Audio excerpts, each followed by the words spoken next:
Hello guys, welcome back to another TattsForLife episode on the TattsForLife channel. And we are pretty much building a bracket for the blower scoop on this episode to help hold it, because all the forces on that wing nut, the only thing holds that as you're going down the road is that wing nut. And you know, that could pull out or strip, which ain't very safe, so we're going to add a bracket to the front of it to help support it anyway and all that good stuff, so stay tuned.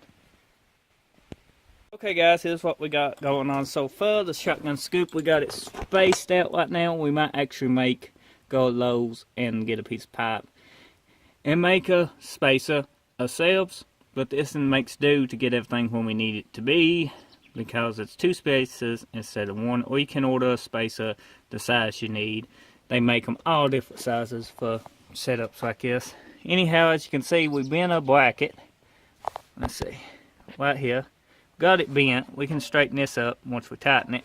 We done drilled the hole down here, and we got that mounted and in place. Now we got to figure out how to get this bolt hole lined up where we need it. Well, I'm going to show you a quick trick. Using valve grinding compound, you can take a little bit of that, put it right on the hole. I don't know if you see that. Take your finger, mash it down, just like so. And this stuff will wipe right back off once you get done with it, so no biggie.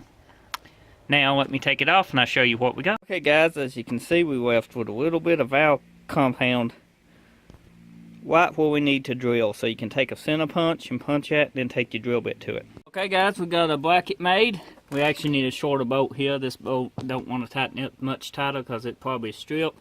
We got it washed out, 2 washes, but we need a shorter bolt. And we got the top bracket made. It's sturdy now, it won't go nowhere. We do got to put a filter in it. I just got that kind of just setting upside down to help hold it. There ain't no way a car will run without air, so we definitely have to add an air filter back to it. But as you guys can see, that's pretty much, that's the scoop. I probably could lower it just a tad bit. I don't know yet. Have to wait and see when we get our spacers in, because I ain't gonna run that double spaced mess. But as you can see, we got it semi-lined out. We got some trim and go around the edges before we cut the hood. That probably looked pretty decent. But she's sure one of a kind now. I hope you guys enjoyed this short update video. Now don't forget to hit that subscribe button for more daily content. And until the next video, I'll see you then.